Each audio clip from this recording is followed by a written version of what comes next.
చిత్రంలో చెప్పిన కథ చరిత్రలో జరిగిన సంఘటన మరియు అర్చకులు తెలిపిన విషయాన్ని ఆధారం చేసుకుని స్టోరీ టెల్లింగ్ రూపంలో చెప్పిన 3D యామినేషన్ మూవీ. దీంట్లో తెలిసి తెలియక తప్పులు చేస్తుంటే మనస్ఫూర్తిగా మన్నిస్తారని ఆశిస్తున్నాం. అమ్మా శరణం, తల్లి శరణం.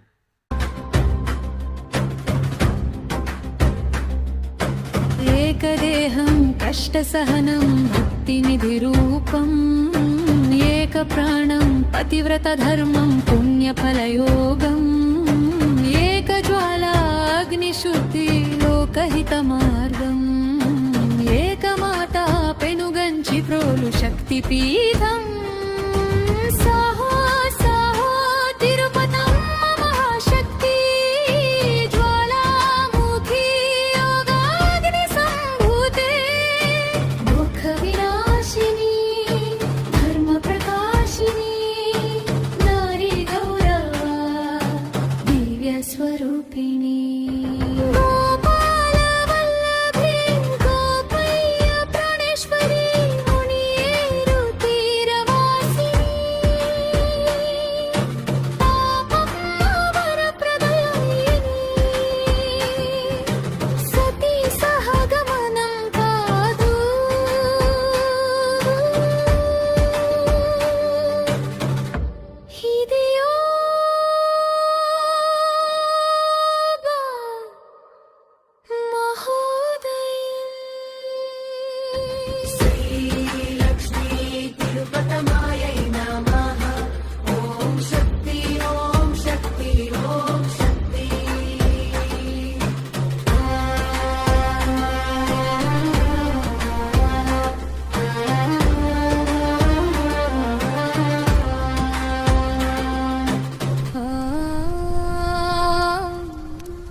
దేవతలు స్వర్గంలో ఉంటారు అనుకుంటాం, కానీ ఒక దేవత పశువుల పాకలో బాధలు పడింది. భర్తను అడవిలో కోల్పోయింది. చివరకు అగ్నిలో ప్రవేశించి శక్తి స్వరూపిణిగా మారింది.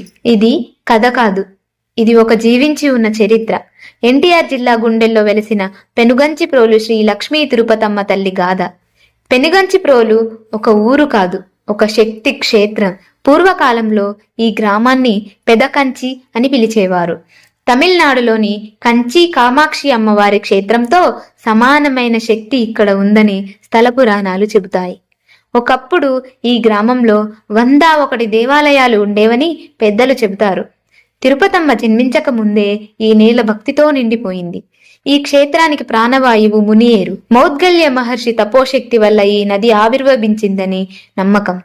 అమ్మవారి దర్శనానికి ముందు ఈ నదిలో స్నానం చేసి భక్తులు తమను తాము శుద్ధి చేసుకుంటారు. పెనుగంచిపోలు గ్రామంలో కాకాని రామయ్య, కాకాని కృష్ణయ్య అనే 2 సోదరులు మరియు రంగమాంబ అనే చెల్లెలు ఉంది. రామయ్య దంపతులకు మల్లయ్య అనే కుమారుడు జన్మించాడు. కృష్ణయ్య గారు వెంగమాంబ గారిని వివాహం చేసుకున్నారు. కొంతకాలానికి రామయ్య దంపతులు చనిపోయారు. అప్పటి నుంచి కృష్ణయ్య, వెంగమాంబ మల్లయ్యని పెంచుకున్నారు. తరువాత కృష్ణయ్య, వెంగమాంబ దంపతులకు చిన్న కుమారుడుగా గోపయ్య జన్మించాడు. ఈ ప్రాంతాన్ని పాలించింది వాసిరెడ్డి జగ్గ భూపాల్ గారు. జమీందారీ పాలనలో గ్రామ పెద్దలు మరియు కరణాలే ప్రజల జీవితాలను నిర్ణయించేవారు. ఇలాంటి కష్టకాలంలోనే ఒక సాధారణ గృహిణి చరిత్రను మార్చబోతుంది. వాసిరెడ్డి సంస్థానంలోని గోపినేనిపాలెం గ్రామంలో కొల్లా శివరామయ్య, రంగమ్మ దంపతులు నివసించేవారు.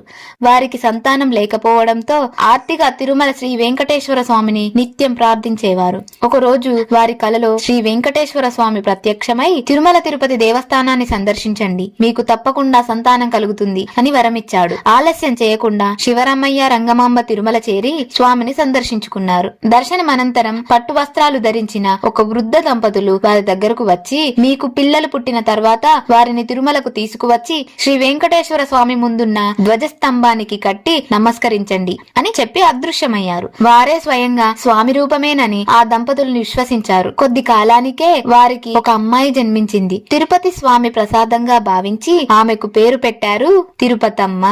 వాగ్దానాన్ని నెరవేర్చాలనుకునే ఉద్దేశంతో శివరామయ్య ప్రత్యేక ధ్వజస్తంభం నిర్మించాలనుకుని అడవిలో ఒక వేప చెట్టును నరికించగా దానిలో నుండి రక్తము మరియు చీము బయటకు వచ్చాయి. ఆ చెట్టు నీడలో ఒక దివ్య ఋషి కనిపించాడు. వారు చెట్టు నరకడం మానేశారు. ఆ దివ్య ఋషి ఇలా అన్నాడు, ఈ వేడుక నీ కూతురు కోసమే కాబట్టి నీ కూతురు వివాహం తర్వాత కుష్టువాదితో బాధపడుతుంది అని శాపమిచ్చాడు. శివరామయ్య కన్నీళ్లతో క్షమాపణ కోరగా ఋషి కరుణతో ఇలా చెప్పాడు, ప్రత్యేక ధ్వజస్తంభం అవసరం లేదు. శ్రీ వెంకటేశ్వర స్వామి సన్నిధిలో ఉన్న ధ్వజస్తంభానికి ఆమెను కట్టడమే నీ మొక్కుబడి పూర్తి అవుతుంది. ఇది విధి అని చెప్పి అదృశ్యమయ్యాడు. తర్వాత శివరామయ్య రంగమాంబ బంధువులు స్నేహితులతో కలిసి తిరుపతమ్మను తిరుమలకు తీసుకెళ్లి శ్రీ వెంకటేశ్వర స్వామి ముందున్న ధ్వజస్తంభానికి కట్టి సాంప్రదాయ ఆచారాన్ని పూర్తి చేశారు. తన కుమార్తె భవిష్యత్తు బాగుండాలని శివరామయ్య హృదయపూర్వకంగా స్వామిని ప్రార్థించాడు. ఆమె పుట్టుకతోనే ప్రత్యేకం. ఒక్కసారి వింటేనే గుర్తించుకునే ఏక సంతాగ్రహి. వేదాలు, పురాణాలు, రామాయణం, మహాభారతం అవలీలగా చెప్పేది.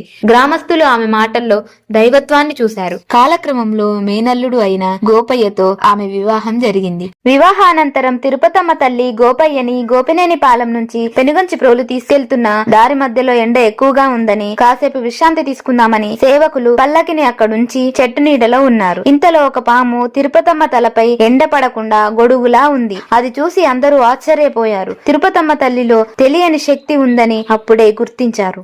గోపయ్య సాత్వికుడు, ధర్మాన్ని గౌరవించిన భర్త. తిరుపతమ్మ భక్తిని ఆయన పూర్తిగా అర్థం చేసుకున్నాడు. ఇద్దరూ కలిసి ఆదర్శ గృహస్థ జీవితం గడిపారు. కానీ దేవతలకు కూడా పరీక్షలు తప్పవు. అత్త వెంగమాంబ, తోటికోడలు చంద్రమ్మ నుంచి తిరుపతమ్మకు తీవ్ర అవమానాలు ఎదురయ్యాయి. గ్రామస్తులు ఆమెను లక్ష్మిగా గౌరవించడం వాళ్లకు నచ్చలేదు. ఇది ఆమె రోజువారి పూజ మరియు పతి పూజకు ఆటంకం కలిగించింది. పెనుగంచిప్రోలు గ్రామం మరియు పరిసర ప్రాంతాలు ప్రకృతి వైపరీత్యాల బారిన పడ్డాయి. ఎందుకంటే శ్రీ వెంకటేశ్వరుని కృప వలన జన్మించిన తిరుపతమ్మ రోజువారి పూజకు పతి పూజకు అంతరాయం కలిగింది. ఎండ చాలా వేడిగా మారింది. సరస్సులు ఎండిపోయాయి మరియు పొలాలు నాశనమయ్యాయి. గ్రామస్తులు ఆర్థిక ఇబ్బందులను ఎదుర్కొంటున్నారు. పచ్చిక బయళ్లు ఎండిపోయాయి. ఆవులు సన్నగా మారాయి. తీవ్రమైన కరువు కారణంగా పశువులకు మేత దొరకలేదు. గోపయ్య తన ఆవుల మందను కాపాడుకోవడానికి ఉత్తరారణ్యం అంటే భద్రాచలం అటవీ ప్రాంతానికి వెళ్లాడు.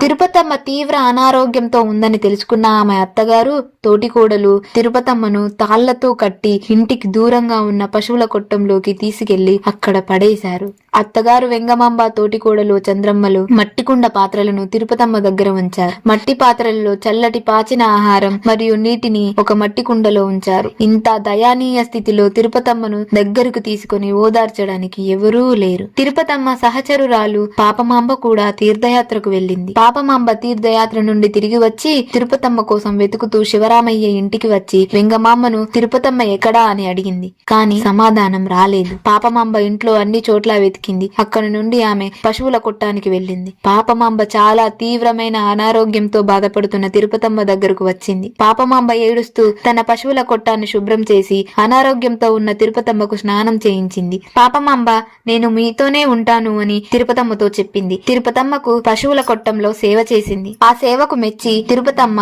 ఒక వరం ఇచ్చింది. తన ఆలయంలో పాపమ్మ వంశస్థులే అర్చకులుగా ఉండాలని.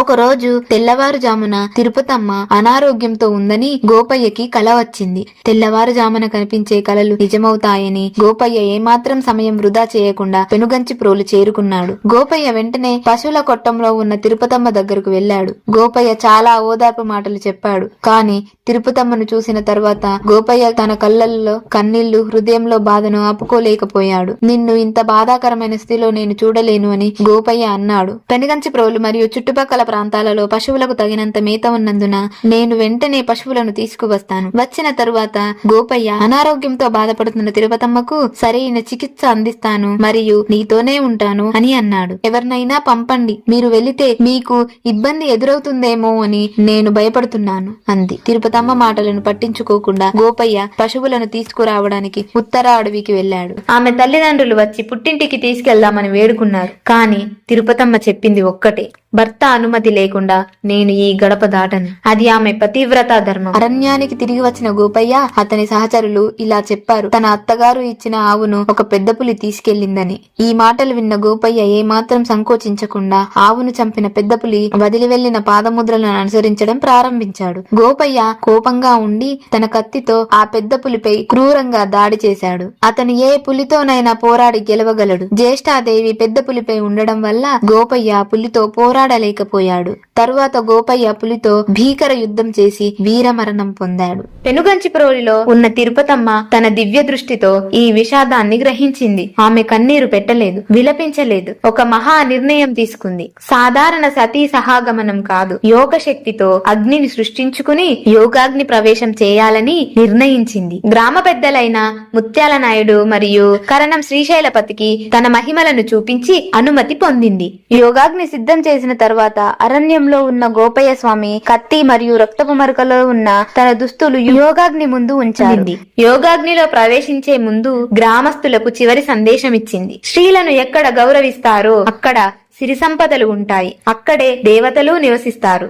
1695వ సంవత్సరంలో తిరుపతమ్మ యోగాగ్ని ప్రవేశం చేసి శక్తి స్వరూపినిగా మారింది. మరుసటి రోజు ఉదయం యోగాగ్ని గుండంలో అద్భుతం జరిగింది. తిరుపతమ్మ మరియు గోపయ్య విగ్రహాలు పసుపు ముద్దలతో చెక్కు చెదరకుండా దర్శనమిచ్చాయి. ఈ అద్భుతాన్ని పాపమ్మ గుర్తించింది. అంతేకాదు, గోపయ్యను చంపిన ఆ పులి కూడా అడవిలో నుంచి గ్రామానికి వచ్చింది. ఎవరికీ హాని చేయకుండా యోగాగ్ని గుండం చుట్టూ ప్రదక్షిణ చేసి అక్కడే ప్రాణాలు విడిచింది. ఆ స్థలంలోనే పులిని పూడ్చేందుకు గ్రామస్తులు తవ్వగా జ్యేష్ఠాదేవి విగ్రహం బయటపడింది. ఆ స్థలంలో శ్రీ పెద్దమ్మ ఆలయాన్ని నిర్మించారు. అప్పటి నుంచి పెనుగంచిప్రోలు ఒక మహాశక్తి పీఠంగా మారింది. ఈ రోజు కూడా అమ్మవారి ఆలయంలో పాపమ్మ వంశస్థులే అర్చకులుగా సేవలు చేస్తున్నారు. కులం లేదు, భేదం లేదు, భక్తే ప్రధానమైంది. పశువుల పాక నుంచి దైవ మందిరం వరకు వచ్చిన ఈ మహాసాత్వికత నేడు కోట్ల మంది భక్తులకు ఆశ్రయంగా నిలిచింది. ఓం శక్తి అంటూ ప్రపంచం పూజించే శ్రీ లక్ష్మీ తిరుపతమ్మ తల్లి స్త్రీ శక్తికి నిలువెత్తు నిదర్శనం. ఓం శక్తి, ఓం శక్తి, ఓం శక్తి. శరణం పెనుగంచి